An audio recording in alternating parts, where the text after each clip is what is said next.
voici les miracles qui accompagneront ceux qui auront cru. En mon nom, ils chasseront les démons, ils parleront de nouvelles langues, ils saisiront des serpents, ils boivent quelques breuvages mortels, ils ne leur feront point de mal, ils imposeront les mains aux malades et les malades seront guéris. Eh bien, bien entendu, on a bien compris que tout ce qui est écrit là ne peut s'accomplir et se réaliser que si le Christ est en nous et s'il est au milieu de nous.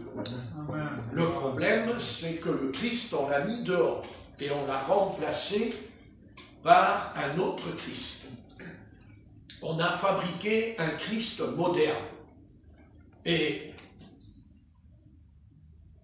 quand le Christ est venu, il a bien expliqué, et il aura bien expliqué, que celui qui est ami du monde est ennemi de Dieu. Donc, il semblerait que l'Église du Christ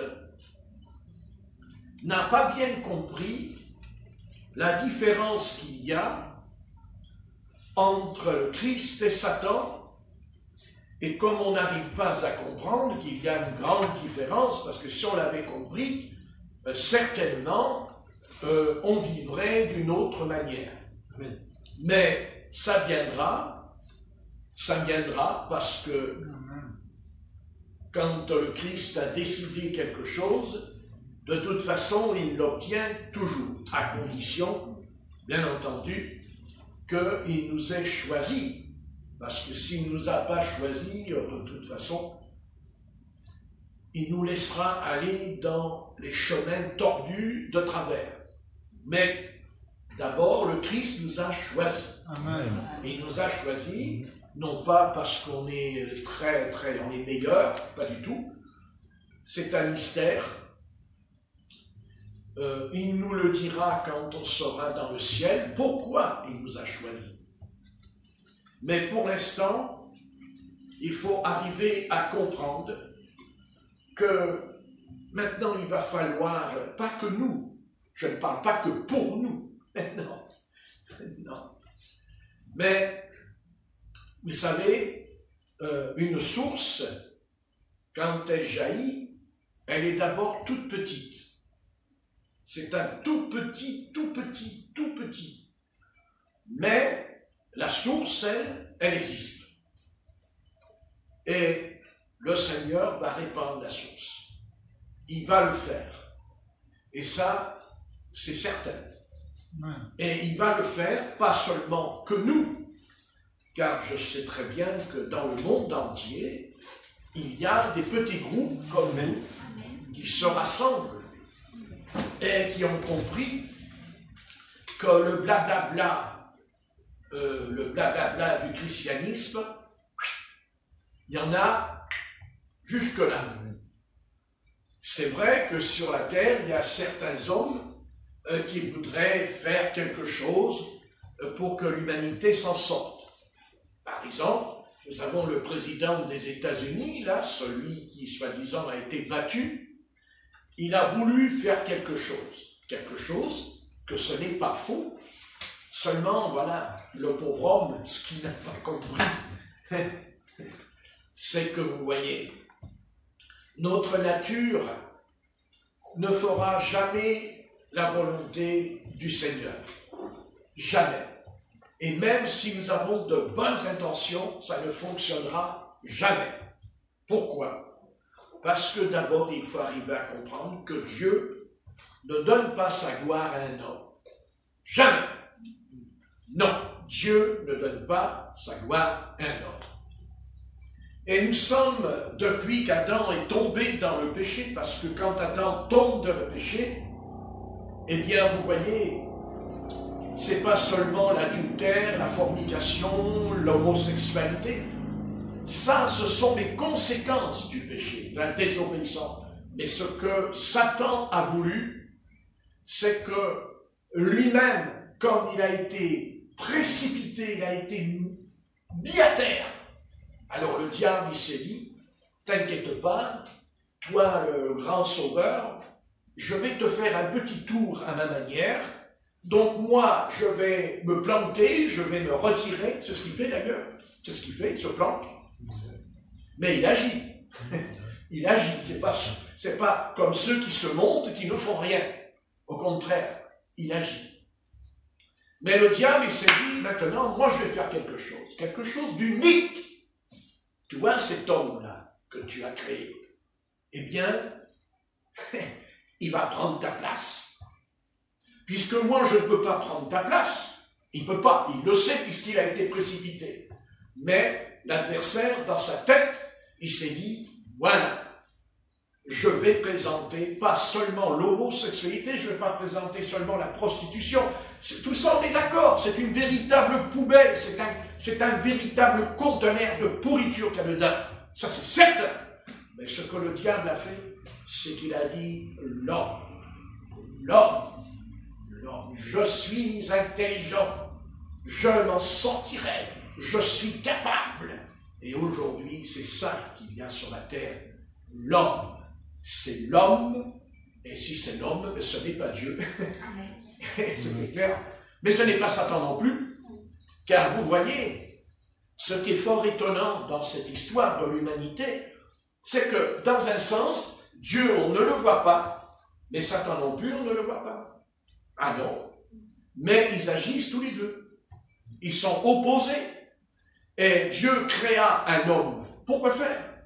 Mais justement, il crée un homme, pas pour que ce soit l'homme, mais pour que l'homme puisse être reconnaissant envers son Créateur.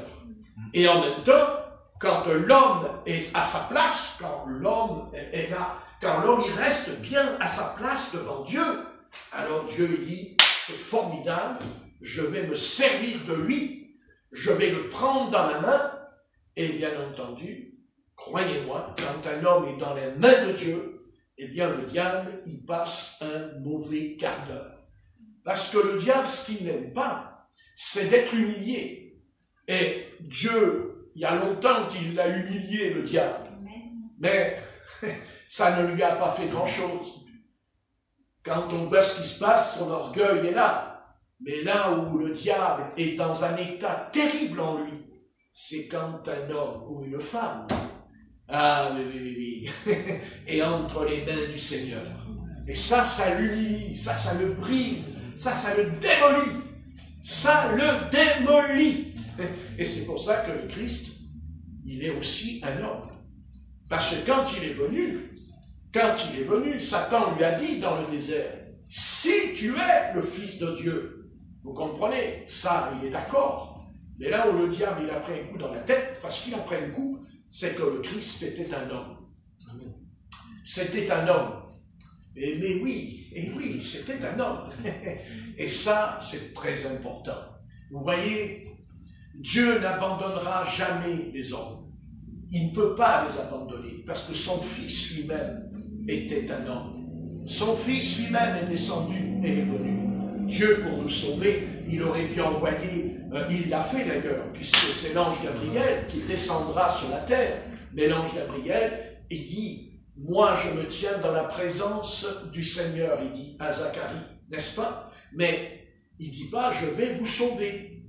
Pourtant, c'est un ange. Il aurait pu renverser toute chose. Non, c'est un homme. L'homme. Et c'est ça qui va se jouer derrière cette fenêtre.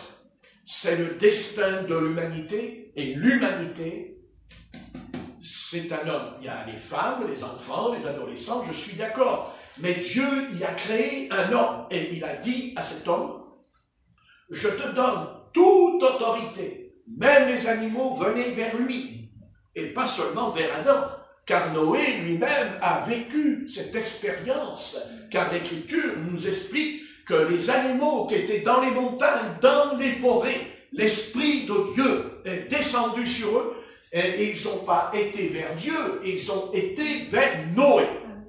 Et c'est Noé qui va les nourrir, c'est Noé qui va les aimer, C'est Noé, il a de l'amour pour ses animaux, parce que c'est Dieu qui les a choisis. Vous voyez, je vous mets en garde, parce que nous sommes entrés dans une conjoncture. Il n'y a que l'homme. C'est l'homme qui a raison, l'homme sait tout, l'homme connaît tout, l'homme il est tellement intelligent. Qu'est-ce qu'il est intelligent? Il est tellement intelligent qu'il n'est même pas capable de trouver une solution quand tout va à l'envers. L'homme ne peut pas. L'homme ne peut pas. C'est impossible. C'est la défaite et c'est l'échec. Pourquoi? Parce que l'homme, son être, c'est qu'il veut briller, il veut avoir la gloire. Et cette gloire, elle est partout en lui, elle est dans les bureaux, elle est dans l'ambassade, elle est dans la présidence, elle est dans le sport, elle est dans le sport. Car dès la jeunesse, quand ils vont à l'école, on leur dit, vous allez faire du sport. Je n'ai pas dit que c'est mauvais, mais on les dresse les uns contre les autres. Toi, tu es l'équipe, toi, tu es l'équipe, et tu vas gagner. Si tu ne gagnes pas, tu es un bon à rien, tu es bon à rien. Et quand vous êtes un bon à rien, vous savez ce qu'on fait? On dit au jeune homme, à la jeune fille, sors du camp. Nous, on veut des élites. Le problème, c'est que les élites, ils sont peut-être très intelligents, mais quand ils parlent, ils ne savent pas parler au peuple. Ils ne peuvent pas parler au peuple. Et même Moïse, vous voyez, qui était un grand homme de Dieu, eh bien lui-même, en tant qu'homme, eh bien il fera une erreur, il frappera le rocher, alors que Dieu lui a dit de parler au rocher, parce que c'est un homme. Et n'oubliez jamais ce soir que vous êtes des hommes, des femmes, vous êtes des êtres humains, et que de toute façon, vous êtes faibles. Mais il y a un espoir. Dieu nous a donné un formidable exemple dans le ministère de Christ. Le Christ, on sait, il a appelé l'apôtre Paul, il a appelé Jacques, André, Philippe. Mais Dieu a fait quelque chose avec un homme. Il s'appelle Simon-Pierre. Ah, le fameux Simon-Pierre. Oh là là là, quel gaillard celui-là. Il était là au bord, là, en train de pêcher. D'un seul coup, il y a le maître qui arrive. Et il dit, enfant, il dit, alors, vous avez attrapé quelque chose? Et rien. La première fois, il dit qu'il a reculé, il a été épouvanté quand il a rencontré Jésus, n'est-ce pas? Et il est tombé par terre, à genoux. Et le Seigneur ne lui a pas fait des longs discours, il ne lui a pas fait des cours de théologie, vous savez, en long, en large. Il lui a dit, je ferai de toi un pêcheur d'hommes. Il n'a rien compris, hein. Il n'a rien compris. Ne croyez pas qu'il a compris, hein. C'est pas vrai. Il n'a rien compris. D'abord, pour comprendre, il aurait fallu déjà que l'Esprit du Seigneur entre en lui, il ne l'avait pas. Mais il va comprendre, mais il va traverser un chemin. Et Dieu, vous voyez, s'est occupé de lui. Il s'est occupé de l'apôtre Paul, on est d'accord. Il s'est occupé, mais pas Simon-Pierre. Simon-Pierre, le Christ, il te le prend en main parce que c'était un homme compliqué, difficile, orgueilleux, prétentieux, sûr de lui. Et Dieu lui a dit, tu sais, Jean 6, si le grain de blé qui est mis en terre meurt, il ne porte rien du tout. Il n'y a rien. Voilà, il faut que tu meurs. Il faut que tu meurs. On ne veut pas mourir, on veut vivre, hein? N'est-ce pas? Je parle de notre caractère. Ah, le fameux caractère. On a tous notre caractère. Un tout petit, déjà, on avait un caractère. N'est-ce pas? Hein? Maman, il a pris le bonbon. T'as vu, il a pris le bonbon. C'est le petit caractère. Hein? Et ce caractère a fait son chemin en nous. Il a fait son chemin à l'école, au lycée. Il a fait son chemin aussi quand on travaille de ses mains. Il y a cet homme en nous, ce caractère en nous. Et les psychologues, les psychiatres, qui disent tu prendras ça, tu prendras ci. Et voilà que le vieil homme, le Guillaume, il existe toujours, hein. Il n'est pas parti, encore plus déglingué qu'avant. D'ailleurs, le pauvre de Guillaume, avec tout ce qu'il prend, il est complètement déglingué, vous voyez. Ben oui, c'est l'homme. Et le Christ va s'occuper de l'apôtre Pierre. Il va te le prendre en main. Et lisez bien l'Évangile. Et vous allez voir que Dieu va prendre cet homme en main. Et si. Et il ne prendra pas en main Judas. Non. Non, il ne s'occupe pas de Judas. Pas du tout. Il s'occupe de Simon-Pierre. Et Dieu va le secouer. Croyez-moi, Dieu va le secouer. Ah oui, oui. Mais en même temps, cet homme qui est complètement caractériel, parce qu'attention, il est caractériel, hein, il est formidable. Remarquez, moi je ne suis pas loin de lui ressembler aussi, hein, je reconnais, il ne faut pas le dire. Donc, là, le caractère, hein, mais malgré tout, quand il a dit au Christ, il a vu son maître qui marchait sur l'eau, et il a dit, je peux venir, et le Christ lui a dit, viens. Moïse n'a pas marché sur l'eau, Élie n'a pas marché sur l'eau. L'apôtre Paul n'a pas marché sur l'eau, mais l'apôtre Pierre a marché sur l'eau. Vous savez pourquoi? Parce que quand il a vu le maître au loin, vous voyez, c'est ça en lui. Il n'y a rien qui pouvait le détourner de ça en lui. Ah oui, pour lui, le Christ, vous savez, il a dit, je vais mourir pour toi. Les autres, ils se sont dit, allez, on va y aller. Et le Christ lui a dit, tu me renieras 3 fois. Tu me renieras 3 fois. Mais j'ai prié pour toi, pour que ta foi ne défaille point. Parce que l'apôtre Pierre, il ne savait pas encore, que dans l'invisible, il y avait quelqu'un qui s'occupait aussi de lui. Et vous le connaissez, c'est Satan, n'est-ce pas? Car il lui a dit, j'ai prié pour toi. Parce qu'il dira, Satan t'a réclamé pour te cribler comme du froment.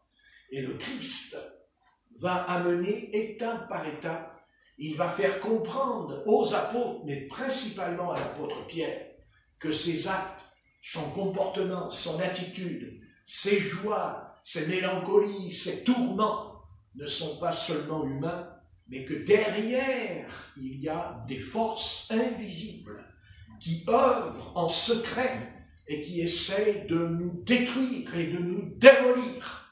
Et là, le Christ, il est là, il va le prendre en main, il va le tenir, ça c'est le Christ vivant, ressuscité, il est là. Et c'est pareil pour toi ce soir, qu'importe ce qui t'arrivera, n'oublie jamais que le Christ est en toi. Amen. Il est là, il s'occupe de toi, étape par étape. Il fait ce qu'il a à faire. Et il nous amènera comme les apôtres à être parfaits comme le Maître. C'est son plan, et son plan se réalisera parce que nous avons un livre merveilleux entre nos mains, et je bénis l'Éternel de ce que quand j'ai eu 17 ans et demi, j'ai eu la grâce de Dieu d'avoir ce livre entre mes mains. Car vous voyez, on n'a pas seulement le Christ dans les phrases, on n'a pas le Christ comme ça en parlant, on a le Christ parce que nous avons la parole du Seigneur. Amen. Et c'est là, c'est dans ce livre, c'est dans la Bible, c'est là qu'il y a le Christ. Il y a le Christ crucifié, enseveli, ressuscité. Il est dans ce livre. Et le Saint-Esprit a été envoyé justement pour nous mettre en contact avec lui au travers de la parole, au travers de l'Écriture. Et c'est en lisant la Bible, c'est en étudiant ce livre que, étape par étape, eh bien le Christ, ce qu'il a fait dans l'apôtre Pierre, ce qu'il a fait dans l'apôtre Paul, eh bien il le fait en nous ce soir. Alléluia.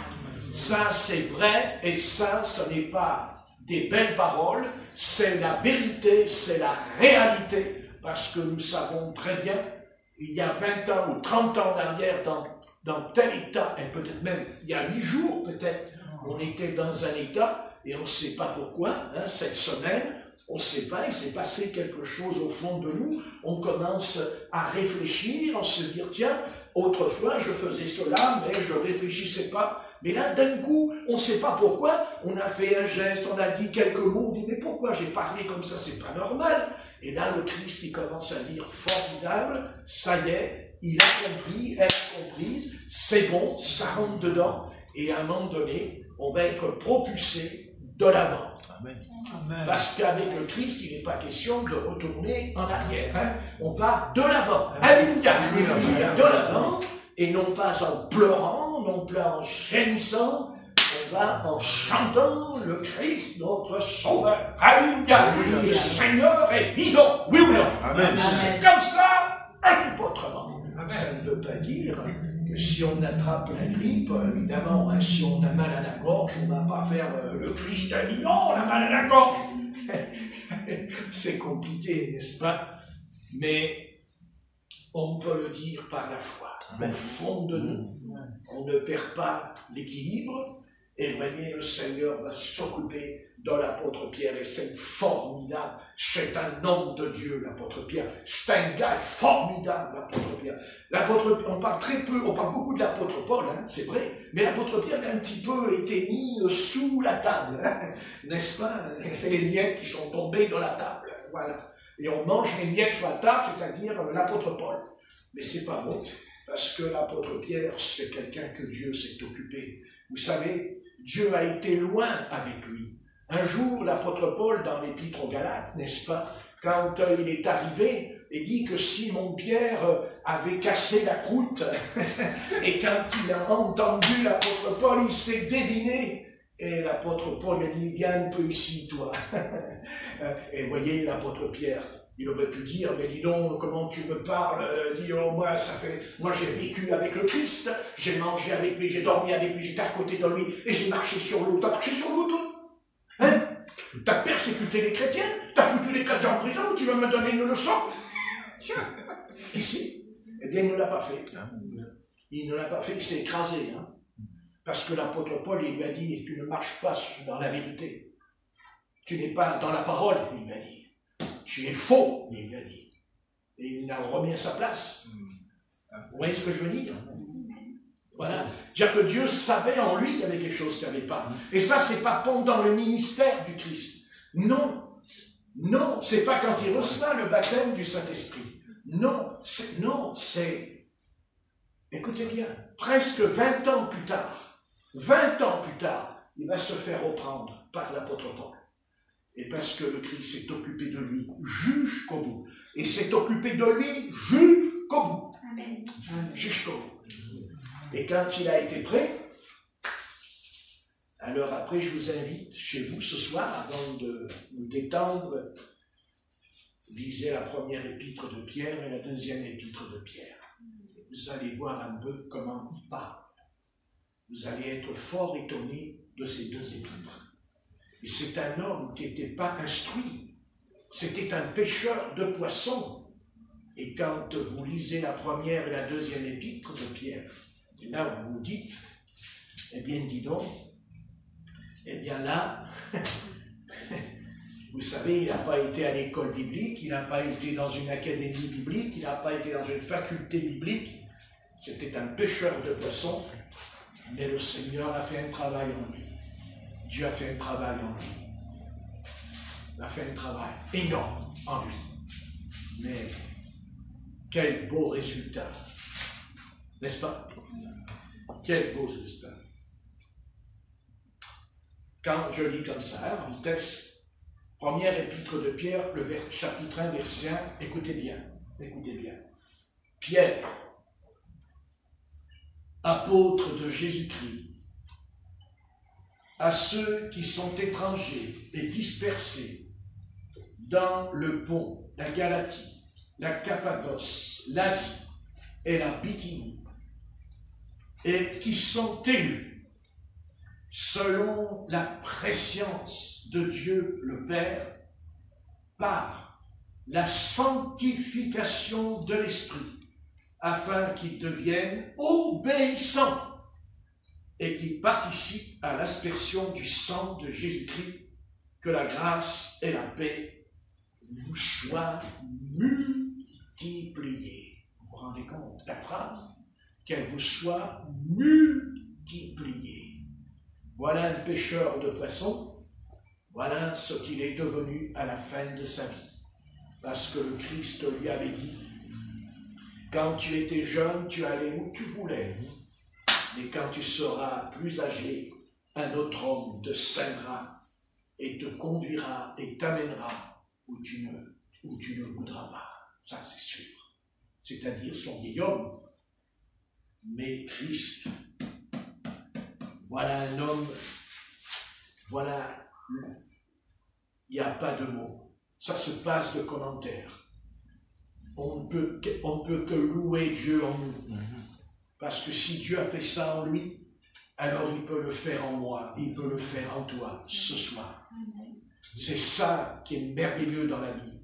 Et dehors, ils peuvent raconter tout ce qu'ils veulent. Ça ne me fait ni chaud et ni froid. Ça me passe par-dessus le crâne, parce que moi, vous savez, je me confie uniquement dans le Jésus de Nazareth. J'ai confiance en lui, même si je ne le vois pas, mais je sais qu'il est vivant, parce qu'il m'a donné l'Esprit. L'Esprit, et il nous a donné son Esprit. C'est vrai, et ce qui est merveilleux, vous savez, une église qui est entre les mains du Seigneur, ça se sait. Vous savez comment on le sait? Parce que nous changeons. Parce que nous progressons. Et ça, bien aimé, ni vous allez dans une église dénominationnelle, ils n'arrivent pas à grandir. Ils vont grandir avec l'esprit de la dénomination. C'est-à-dire, ils sont des perroquets. Et ils vont répéter pendant des années ce que le pasteur leur a dit. Parce que le pasteur lui-même, il ne peut pas aller plus loin parce qu'il est rentré dans une organisation. Voilà. Et cette puissance va l'empêcher. Il ne peut pas aller plus loin. Il ne peut pas marcher sur l'eau. Il parlera, mais il ne peut pas. Et moi, je ne veux pas parler. Je veux le vivre. Je veux vivre une expérience avec Dieu. Mais pour la vivre, il me faut être rempli de l'Esprit Saint. C'est logique. Comment voulez-vous qu'on soit comme le Seigneur si on n'est pas rempli du Saint-Esprit? Ah, le Saint-Esprit. Ah, vous dites, il parle beaucoup du Saint-Esprit, le frère Patrick. Mais bien aimé, mais qu'est-ce qu'il nous reste dans ce monde? Hein? Pas grand-chose. Mais le Saint-Esprit. Ah, le Saint-Esprit. Hein? Enfin, j'embrasse la main. Le Saint-Esprit. Saint-Esprit. Ah oui? Et vous ne voulez pas? Quand vous voyez l'esprit qu'il y a dans le monde, vous voulez cet esprit, vous? Ah, moi, j'en veux pas. J'en veux pas. Non. Oh non. Oh non. Oh.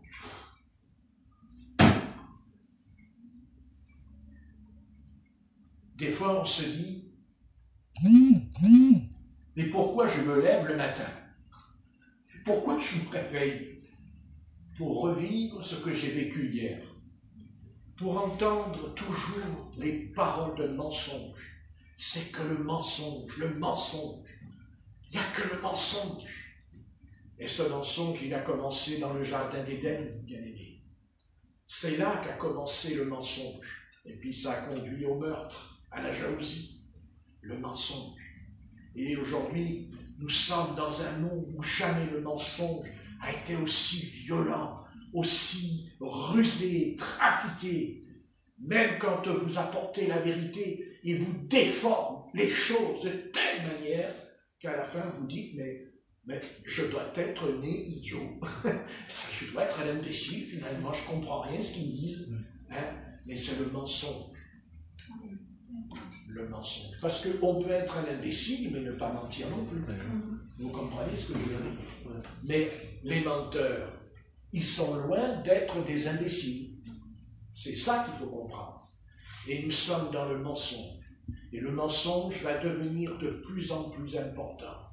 Et le mensonge, pour l'instant, c'est le monde, mais bientôt il y a le mensonge qui va venir de la religion.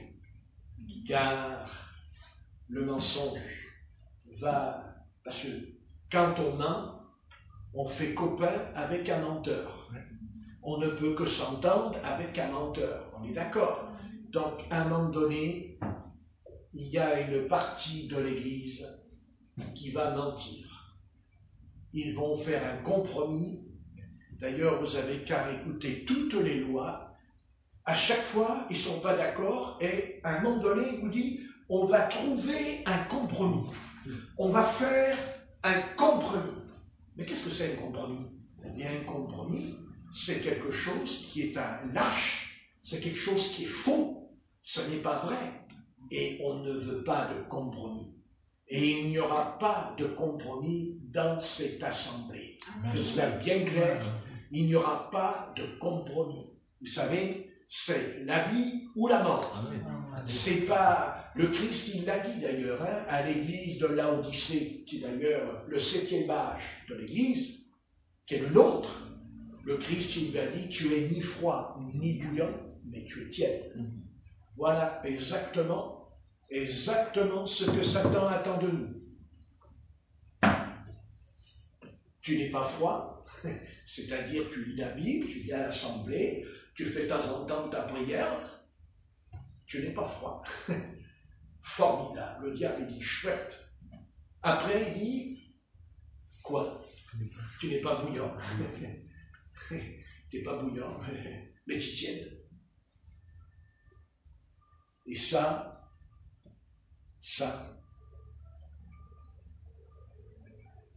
il y a des millions de chrétiens qui vont le payer très cher. Tiède. Ils vont le payer très cher. Ouais. Parce que justement, ils ne seront pas enlevés dans les nuées. Non.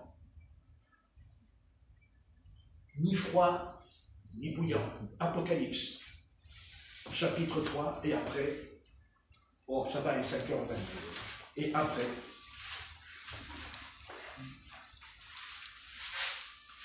Apocalypse, chapitre 3.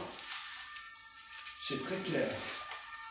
Et c'est peut-être là aussi que nous, il va falloir faire très attention dans notre vie spirituelle. Hein? C'est la ruse de l'adversaire. Apocalypse 3. Et nous est dit, à l'église de Laodicée, Apocalypse 3, verset 14. Corinne, tu peux me le lire, s'il te plaît. Apocalypse 3 et verset 14. Écrit à l'ange de l'église de Laodicée.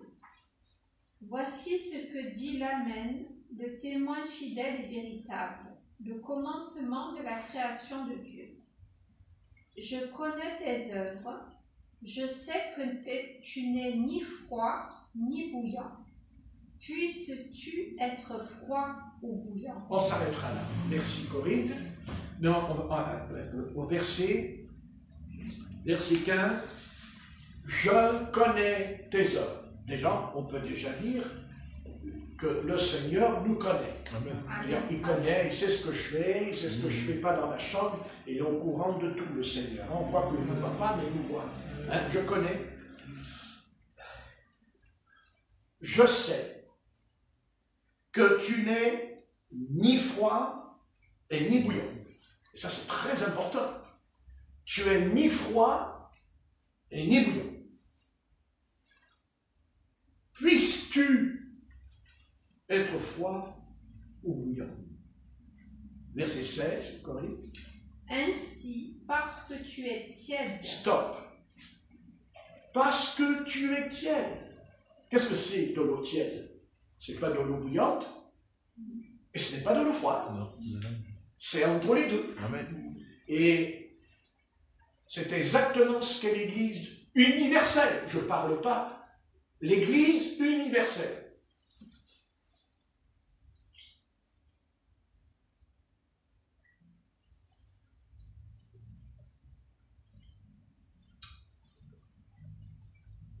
Et ça s'adresse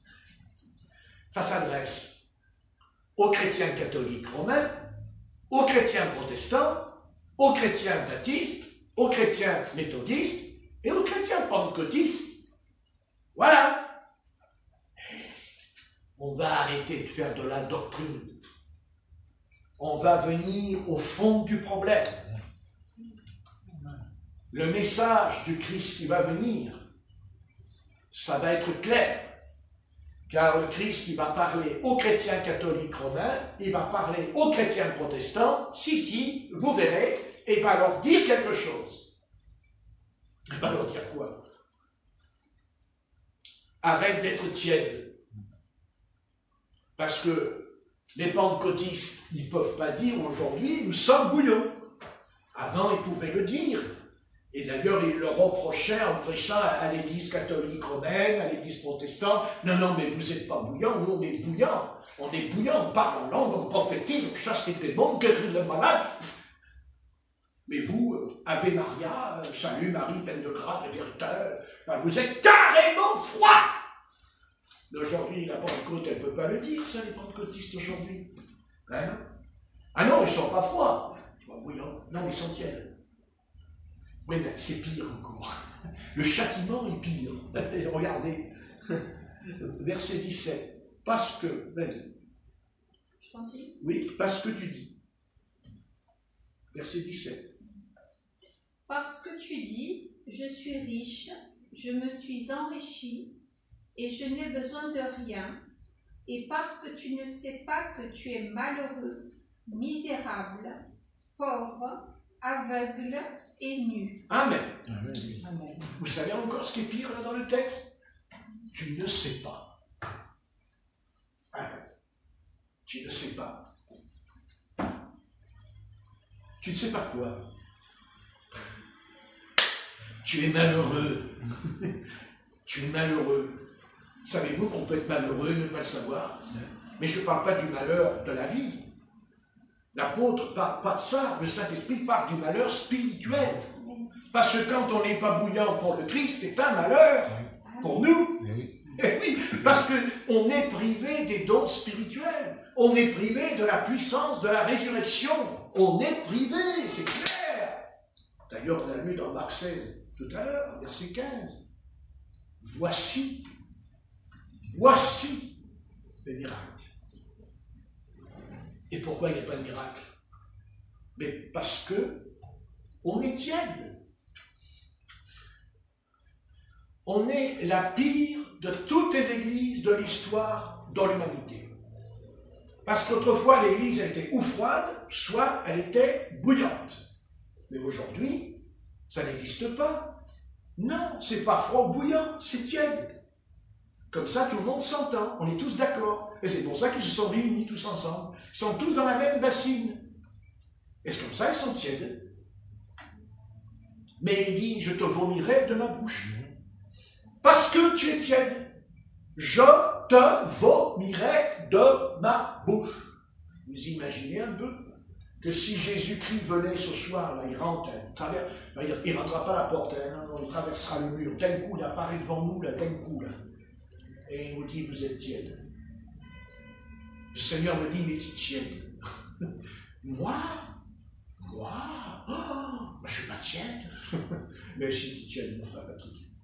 On est loin du véritable christianisme qu'il y a dans la parole de Dieu. On est très loin. Alors vous allez me dire, alors qu'est-ce qu'il faut faire? Ben, c'est pas compliqué, c'est écrit. Verset 18. Je te conseille. Je te conseille d'acheter de moi de l'or éprouvé par le feu, afin que tu deviennes riche, et des vêtements blancs, afin que tu sois vêtu, et que la honte de ta nudité ne paraisse pas, et un collier pour oindre tes yeux, afin que tu vois. Moi, je reprends, et je châtie tous ceux que j'aime. Aie donc du zèle, et repens-toi. Voilà. Eh oui. Ah. Vous avez remarqué qu'il est parlé d'un collier. Vous savez ce que c'est qu'un collier? Les yeux. C'est pour les yeux. Oui. Vous avez remarqué que ce collier, c'est le Saint-Esprit, c'est l'Esprit de Dieu, c'est l'Esprit de Dieu, c'est le Saint-Esprit. Et là, le Seigneur dit, cette parole étonnante, il dit,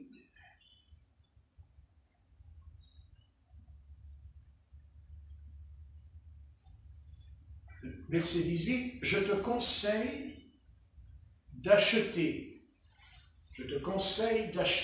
de moi, verset 18, de l'or éprouvé par le feu, afin que tu deviennes riche, et des vêtements blancs pour que tu sois vêtu, et que la honte de ta nudité ne paraisse pas. Et un collier pour oindre tes yeux, afin que tu vois. Ce qui veut dire, je te conseille d'acheter, quand le Christ me baptise du Saint-Esprit, c'est gratuit.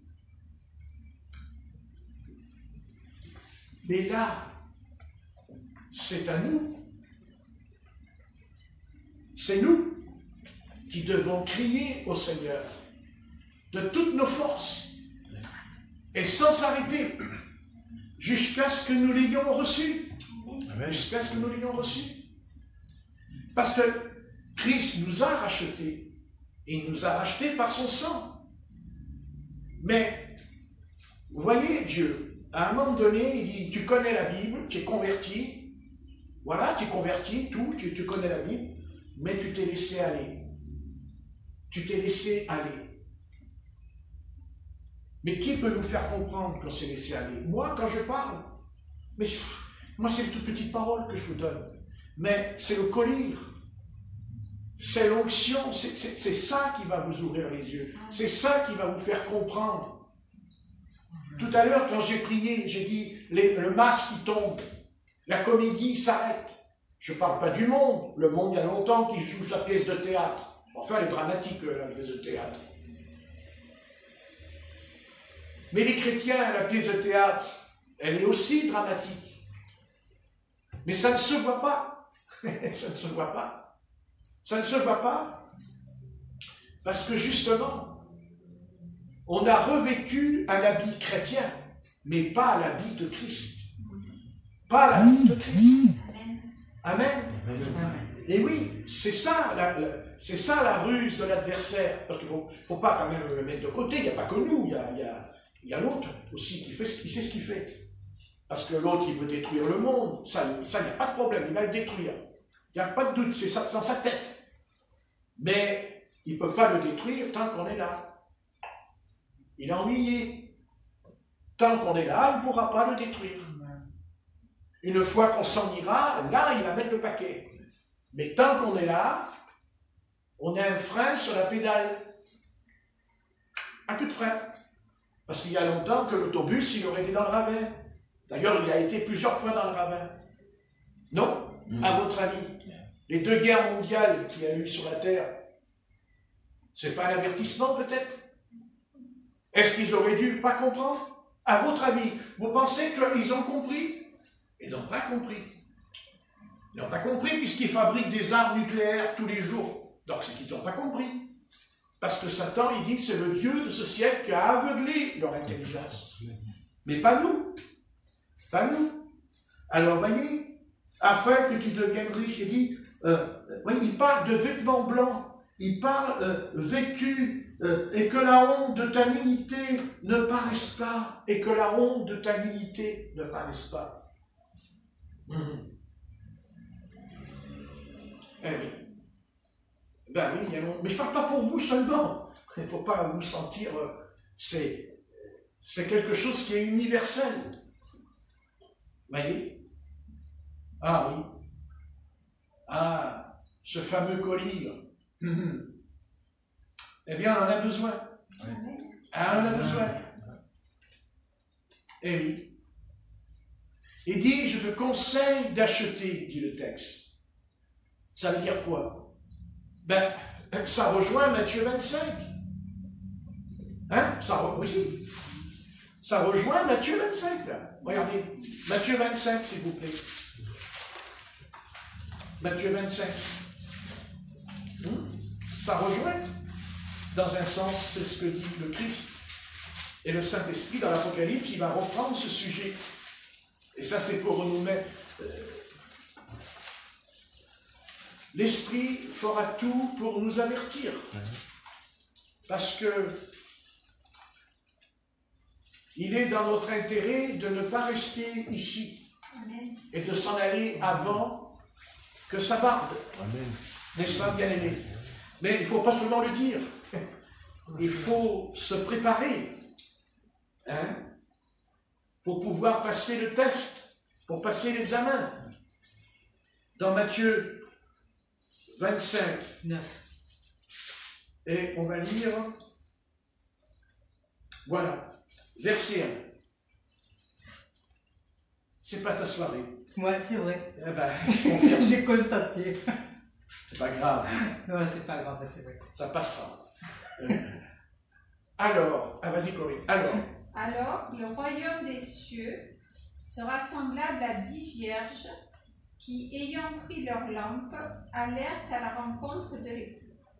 5 d'entre elles étaient folles et 5 sages.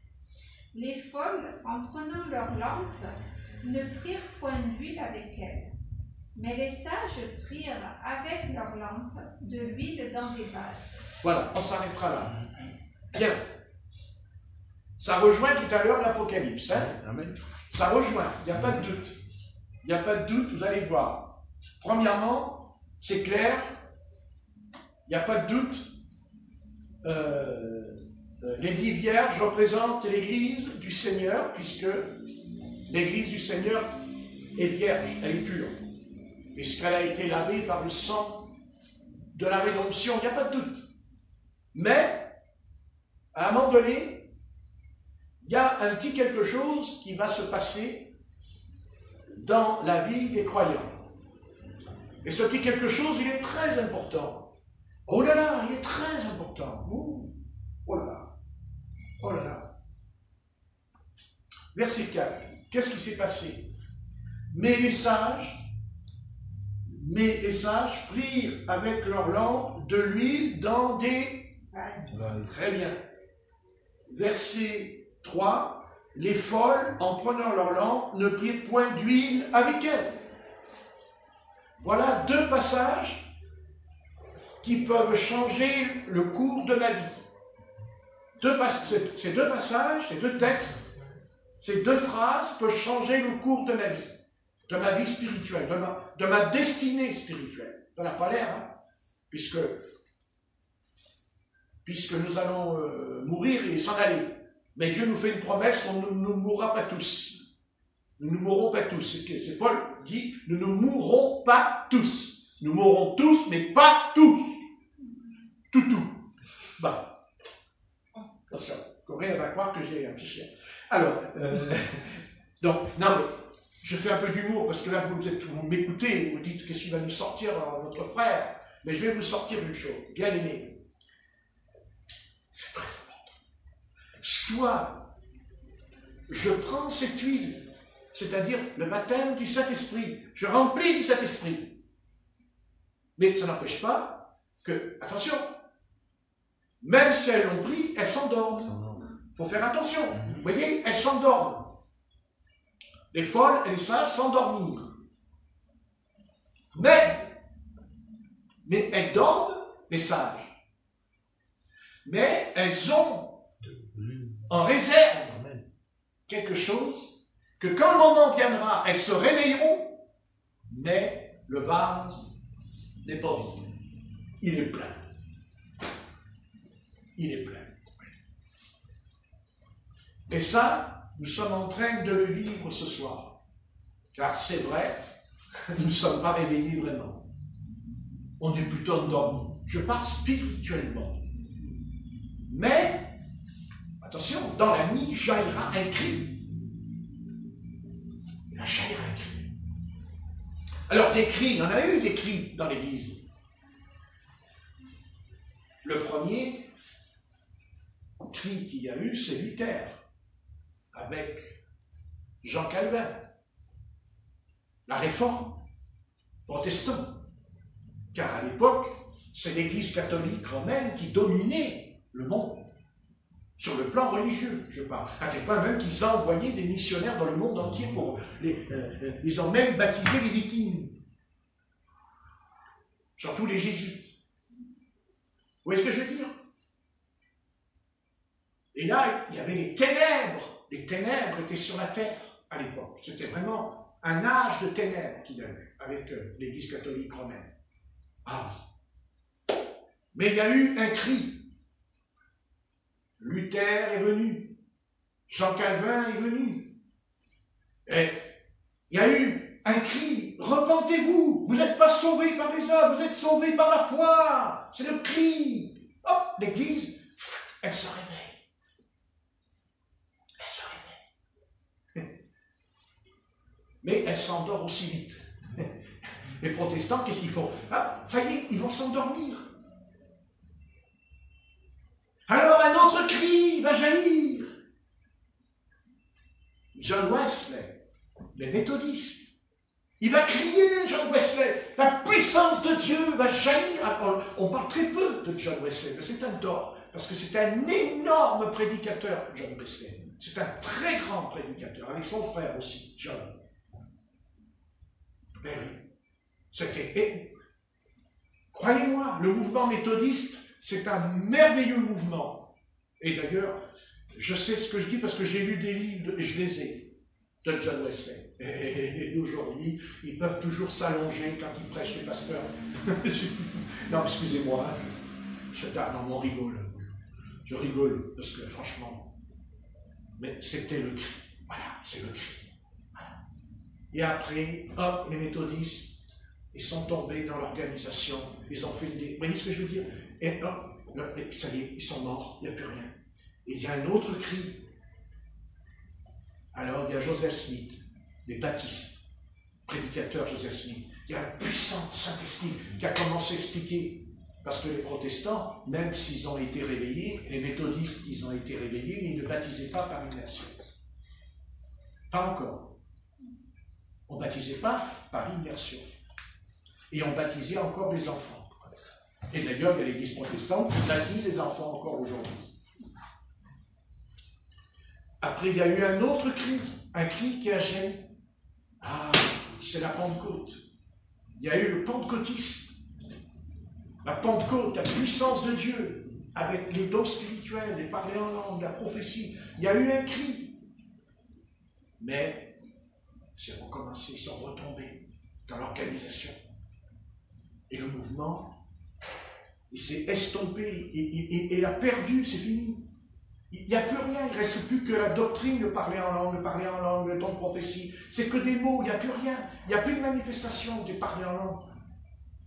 Il n'y a plus d'interprétation, c'est fini. Alors maintenant, il y a un autre cri qui va venir. Et celui-là, ce sera le dernier. C'est le cri de l'époux. C'est l'époux. C'est l'époux qui vient. C'est l'époux qui va venir à notre rencontre. Car les autres fois, quand il y a eu ces cris, ce n'est pas l'époux qui est venu. Ce n'est pas l'époux qui est venu, c'est les messagers. C'est le messager. Dieu a envoyé les messagers. Mais maintenant, il n'y aura plus de messager. Il n'y aura pas un messager. Il n'y aura pas un homme avec un message. C'est fini ça. Ne vous attendez pas, c'est faux. Et ceux qui vous prêchent qu'il y aura un message et tout, c'est faux. Ce n'est pas vrai. Il n'y aura pas de messager. Il n'y a pas un homme qui... Non, c'est pas vrai. Non. Il y a l'époux qui vient. Parce que l'épouse se prépare. Et pourquoi c'est l'époux qui vient? Parce que si l'époux ne vient pas, on refera encore une autre religion. Et on fera encore une autre dénomination. Et on fera encore une autre organisation. Mais si! Mais ça ne marche plus. Car vous avez vu qu'après la Pentecôte, il n'y a jamais eu après le réveil. Il n'y a pas, c'est pas vrai. Ça ne marche pas. Ça ne fonctionne pas. C'est pas dans la Bible. La Bible dit que l'époux va venir. Et l'épouse se prépare à rencontrer l'époux. L'épouse et l'époux sont un. Voilà l'œuvre que Dieu prépare en nous. Il n'y aura pas un réveil comme on croit. Non. Non. C'est pas possible. Alors ça veut dire que le Seigneur ne reviendra pas que dans 50 ans, alors, si ça recommence. Mais il n'y en a pas. Après la Pentecôte, il n'y a pas eu de mouvement nouveau. Parce que le dernier cri qui va jaillir, il n'a pas jailli encore. Pas encore. Parce qu'il est dit dans la nuit, dit le texte. Dans la nuit, ça veut dire c'est ce que nous sommes en train de vivre ce soir. Il y a la nuit qui descend sur l'humanité. Vous avez vu? C'est sombre, c'est triste. C'est terrible ce qui se passe. Mais nous, on n'est pas dans la nuit parce qu'on a la lumière du Seigneur en nous. On a la lumière dedans. Eux, ils n'ont pas la lumière. Ils tâtonnent. Ils cherchent. Ils pensent qu'un homme politique va venir, va les sortir de là. Ils pensent qu'un prophète va venir, va les sortir de là. Non. Non, non, non, non, non. Non, non, non. Non, non, c'est fini, bien-aimés. Ça, je vous le dis tout de suite, afin que vous ne soyez pas dans l'illusion des espérances. Ce sont des mensonges.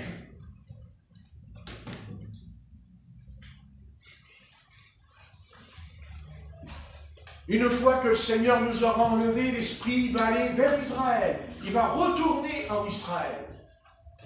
Parce que Israël n'a pas l'Esprit. Ils n'ont pas l'Esprit. Parce que Dieu leur a enlevé l'Esprit. C'est terminé. Mais Dieu va revenir vers Israël. Il va se retourner vers Israël. Et nous, on s'en va. Et Dieu se tourne vers Israël. Il ne faut pas faire des prophéties qui ne sont pas bibliques. Il ne faut pas annoncer des choses qui ne sont pas bibliques. Il faut annoncer la parole, la prophétie, l'oracle, quand il est biblique. Et non pas des inventions. C'est faux. C'est faux.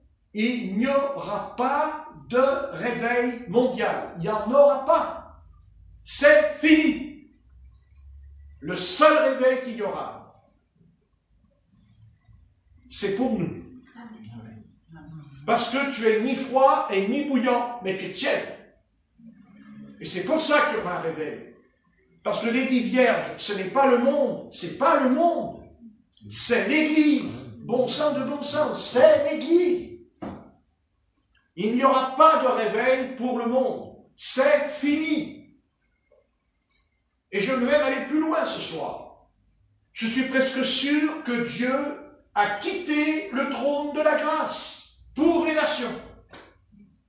Et c'est pour ça qu'il n'y a pas de réveil. C'est pour ça qu'il n'y a pas de pécheurs. Vous avez vu les pécheurs qui se repentent aujourd'hui? Ils ne veulent pas, ils ne peuvent pas. Ils ne peuvent pas. Il y aura un reste de l'humanité, un petit reste qui sera avec le Seigneur. C'est l'épouse. C'est-à-dire ce que vous êtes ce soir. Amen. Parce que Dieu nous a épargnés. Il nous a mis à part. Il nous a épargnés. Et oui, mais si, il nous a épargnés.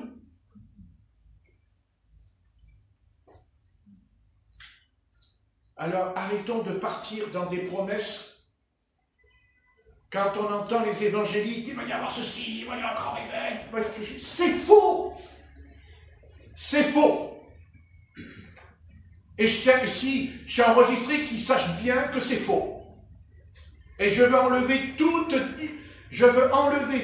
les illusions qu'il y a en eux. Parce qu'ils vont attendre et il n'y aura rien. Et c'est comme ça d'ailleurs qu'il y en a beaucoup qui vont rétrograder et qui vont reculer. Et qui retomberont en arrière. Parce que vous savez, quand vous faites une promesse, si elle n'est pas tenue, comme dit le proverbe, une promesse qui n'est pas tenue est un espoir différé. C'est terrible. Ça rend le cœur malade. Et ça rend, merci. Merci. Ça rend le cœur malade. Et je n'ai pas envie que vous soyez malade. Ça ne m'intéresse pas. Je veux que vous soyez en bonne santé. Il n'y aura pas de réveil. Il n'y en aura pas. C'est fini. Ce qu'il y aura, c'est le jugement. C'est le jugement, c'est la colère du Seigneur qui est en train de se propulser de plus en plus. Parce que Dieu leur a donné, Dieu a donné le temps. C'est l'heure. Le Christ, quand il est venu, il a dit, mon heure n'est pas encore venue. Et après, il dira dans le jardin de Gethsémane, il dit, prenez-moi, mon heure est venue, il dira, le Seigneur. C'est l'heure. C'est l'heure. Pour nous, c'est l'heure du départ. Seigneur, aide-nous. Écoutez, Seigneur, accorde-nous quoi? Accorde-nous l'esprit de l'enlèvement. L'enlèvement, c'est un état d'esprit. C'est pas de le savoir. C'est pas de répéter l'enlèvement, l'enlèvement, l'enlèvement, l'enlèvement, l'enlèvement. C'est comme les bâches. Vous savez, vous triez les bâches avec les pics. C'est l'enlèvement, l'enlèvement. L'enlèvement, c'est quelque chose qui est vécu en nous avant qu'il arrive. Avant que ça arrive, nous sommes déjà propulsés dans l'enlèvement. Tous les jours, nous nous attendons. Peut-être tout à l'heure. Le Seigneur dit, allez, c'est bon, en un clin d'œil, vous allez disparaître. En un clin d'œil. Et on a du mal à le concevoir. Parce que nous sommes attachés aux choses terrestres. Nous sommes attachés à ces choses. Mais la grâce de Dieu est là pour nous aider. Et pour nous former. Parce que Dieu, il forme à l'intérieur de nous. Il nous forme. C'est ça qui est important. C'est que Dieu nous forme. Il a formé l'apôtre Paul. Il a formé l'apôtre Pierre. C'est une formation. C'est tout un travail, une préparation. Ça peut prendre des années. Mais Dieu, il aura le dernier mot. Il aura le dernier mot. Et ne partons pas dans des espèces de manifestations qu'il va y avoir. Non. D'abord, le Seigneur, quand il parle, il parle d'abord, je sais pas, il parle du vêtement, tu es nu, il parle de ce que je suis. Ce que je suis, c'est ce que je suis. Les dons, s'il y en a, tant mieux. Mais c'est pas ça le plus important, c'est pas les dons. C'est ce que je suis. C'est ce que je suis devenu. Est-ce que j'ai vraiment changé? Ou est-ce que c'est pas vrai? Est-ce que je joue la comédie, oui ou non? Parce que si tu joues la comédie, alors là, c'est un grand malheur sur ta tête. Ce sera terrible si tu joues la comédie. Oh, ce sera terrible. Peut-être c'est ça en fait. Les saints comédiens. Mais on n'est pas là, on joue pas la comédie. On joue pas. Non, on joue pas. On peut jouer, mais ça, c'est pas le même jeu. Ça, c'est la réalité, ça, de la vie. Comme la mort est une réalité. La santé est une réalité. On touche la réalité. Mais l'enlèvement aussi, c'est la réalité. L'enlèvement, c'est quelque chose qui fait partie de notre vie.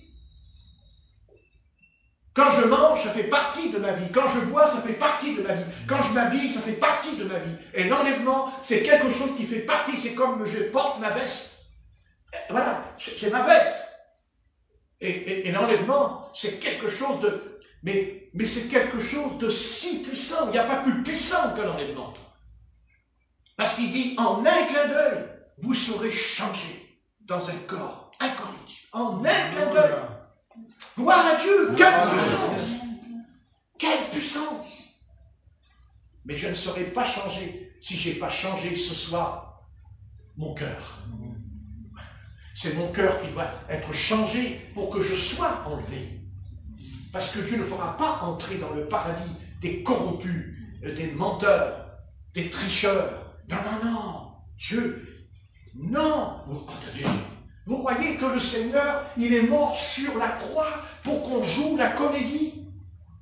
Mais aujourd'hui, c'est la comédie dans le christianisme. C'est de la comédie. C'est tellement la comédie qu'il a fallu construire des cathédrales, il a fallu acheter des locaux, acheter des terrains pour faire une cathédrale. Mais ça ne sert plus à rien, la cathédrale! Mais ça ne sert plus à rien! Puisqu'il y a le virus, on ne peut plus y aller.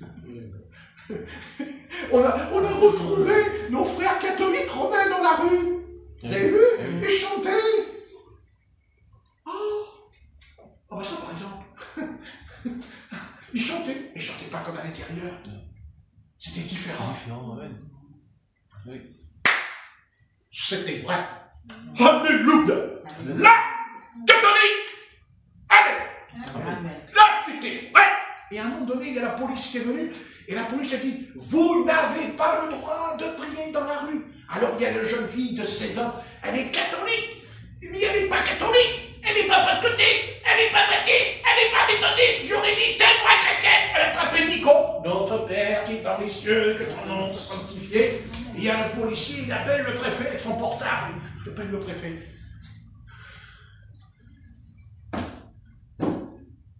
Amen. Amen.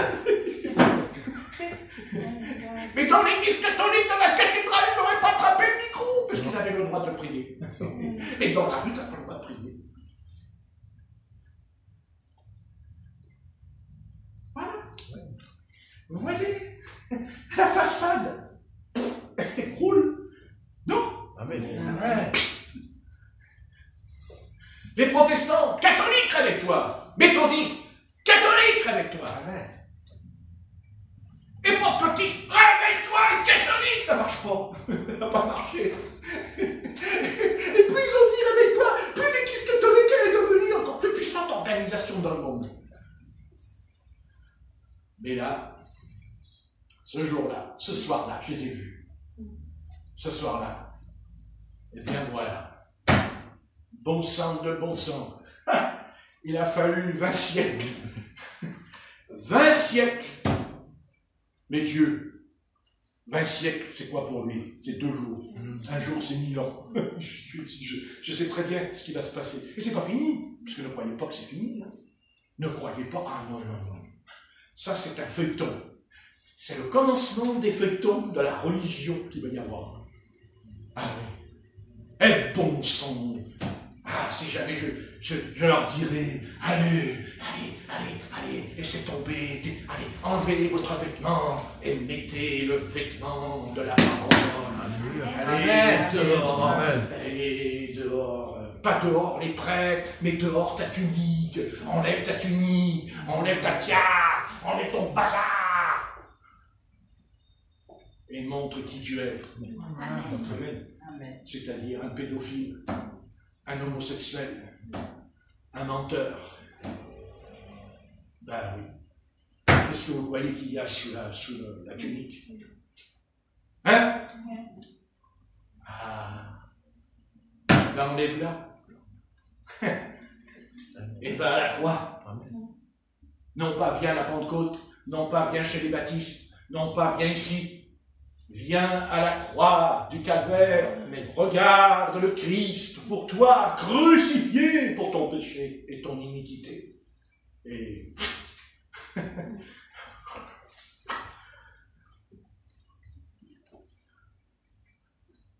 le Christ est dit, cathédrale, et la cathédrale elle brûle. Cathédrale. Oh, sacrilège! Dans le ciel, il dit, ils n'ont rien compris, ils n'ont pas encore compris. Qu'une cathédrale, tous dans la rue, à genoux, ensemble, devant le calvaire. Amen. Oui, oui. Amen. Terminer les titres. C'est comme la politique.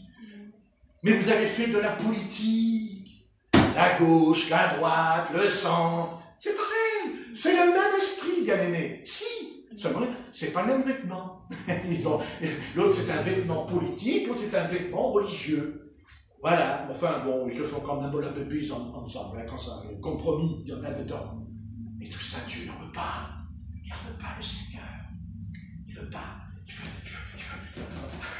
Église, mon Dieu, Église, tous les mouvements, je vais leur dire, si je peux, je leur dirai, mais vous ne voyez pas que vous êtes dans une cour de récréation et que vous êtes tous ensemble dans la cour de récréation. Eh bien, restez des enfants simples. Et venez donc, comme des petits enfants catholiques, protestants, méthodistes, baptistes, ce que vous voulez. Allez, venez, allez, pliez le genou. Et le Seigneur, il vient, et là, il fait une œuvre dedans. Et c'est comme ça que nous aurons une nouvelle humanité. Une humanité à la gloire de Dieu. Amen. Une humanité qui sera semblable au Seigneur. C'est-à-dire une humanité semblable à son Fils. Car je termine, n'oubliez jamais ce que je vous dis ce soir, semblable à son Fils. Son Fils. Parce que Dieu a tant aimé le monde qu'il a donné son Fils unique, afin que quiconque croit à la vie éternelle. Jean 3, 7. Ça, vous le savez, c'est bien. Allez, j'arrête. 6 heures. 6 heures, merci. Ah, merveilleux ce soir. Seigneur Jésus, je t'apporte ce discours. Peut-être qu'il parviendra ou pas, mais ça ne m'intéresse pas de savoir, ça ne m'intéresse pas. Seigneur, ce qui m'intéresse, c'est que ce que j'ai pu dire est transparent en moi. Car c'est ça, est-ce que je suis transparent ou pas? Est-ce que je suis flou ou pas? Et pour que je ne sois pas flou, eh bien, c'est pas compliqué. Il faut que l'eau qui coule dans mon être provienne de toi, de ton trône, de ton esprit. Car la source, c'est l'origine. Et ce que nous voulons, ce n'est pas, c'est fini. Toutes ces histoires, Seigneur, c'est terminé. Tu nous invites un par un. Car le salut n'est pas collectif, il est personnel. Car il est dit que celui qui entend, celui qui a des oreilles, il dit qui entend. Voilà, c'est personnel. Tu parles à chacun d'entre nous. Seigneur, j'ai parlé, certains ont compris, d'autres ont compris autrement. Qu'importe. Ce qui compte, c'est que chacun saisisse que nous voulons nous voulons plus paraître, mais nous voulons être. Être comme ton Fils. Nous ne voulons pas être changés pour être quelqu'un d'autre, pour en foutre plein la vue aux autres en disant « mais nous, c'est pas pareil, on n'est pas comme vous ». Quand on part déjà comme ça, c'est qu'on est sectaire. Non, ce n'est pas ça qu'on veut. On veut que ton Fils règne en nous, Amen. Pour qu'il puisse régner dans l'humanité. Parce que nous sommes l'humanité. Et que ton Fils est le premier-né de la nouvelle création. Voilà le sujet de l'humanité. Maintenant, Seigneur, tu sais que c'est possible que quand tu prépares quelque chose, tu le fais dans l'ombre, parce que c'est souvent comme ça que tu prépares. Tu as préparé Moïse dans le désert, caché dans le désert pendant 40 ans. Seigneur, il est possible que nous sommes cachés, qu'on ne nous connaît pas encore, mais la source, c'est-à-dire la vie du Christ qui est en nous, va jaillir. Amen. Et que, Seigneur, au travers de nous, parce que je sais que ici, chacun d'entre nous, Seigneur, tu vas nous donner des dons, tu vas nous donner une onction, Amen. Afin, non pas de parler seulement à l'humanité, mais quand on rencontrera un païen, peut-être un frère, une sœur de différentes dénominations, mais ton esprit, ton onction montrera que, Seigneur, maintenant l'heure est venue afin d'enlever le vêtement du pharisien, le vêtement du pharisien. Voilà le vêtement du pharisien. Afin que nous soyons simples et humbles, comme l'était le Seigneur Jésus-Christ, notre bien-aimé Sauveur, notre bon et tendre Sauveur. Car, Seigneur, que nous importe toutes ces étiquettes, l'essentiel, c'est que chacun comprenne que tu es un Sauveur, que tu es venu nous sauver, sauver notre âme surtout, parce qu'elle doit continuer à vivre dans l'au-delà, dans l'éternité. Mais avant d'aller de l'autre côté, Seigneur, tu fais une œuvre en nous, parce que tu as dit, il y a plusieurs demeures dans la maison de mon Père. Alors nous construisons notre future maison, nous construisons notre demeure dans le futur, et ce que nous serons ce soir et ce que nous serons demain est simplement que nous sommes des pierres vivantes et que tu construis ton temple, comme tu as toujours voulu un temple à Jérusalem, mais tu as dit que ton temple n'est pas fait de main d'homme, mais c'est vraiment l'Esprit du Christ en nous qui a fait le temple de l'Éternel, le temple du Seigneur. D'ailleurs, quand Israël reconstruira le temple, n'oublions pas quand même que l'Antichrist y rentre dedans. Certes, il prendra la porte, mais il rentre dedans. Mais il ne rentre pas dans le nôtre. Amen. Amen. Il n'entre pas dans le nôtre. Alléluia. Parce que c'est un temple fait par les hommes. Mais le temple de Dieu, c'est pas les mains d'hommes, dit la Bible. Non, le vrai temple, c'est le corps de Christ, qui est la nouvelle Jérusalem, qui descendra du ciel. Alléluia. Alléluia. Et qui donnera des ordres et qui gouvernera sur la terre pendant le règne des 1000 ans. Nous sommes appelés à des choses ce soir dont nous ne pouvons pas encore calculer, mais nous savons, Père Tout-Puissant, que ces choses-là ne peuvent pas être dites aussi à n'importe qui, car on nous prendrait pour des fous. Et comme dit la Bible, il faut être sage. Mais maintenant, ce soir, nous te remercions, nous te bénissons, nous t'adorons, nous te célébrons. Et nous te remercions, Père Tout-Puissant, Dieu de grâce, Dieu de sainteté, Dieu de vérité, Dieu d'amour et de tendresse. Nous voulons vraiment s'accrocher, se tenir avec toi, comme le faisaient les malades, qui attrapaient ta tunique et qui a été guéri. Alléluia.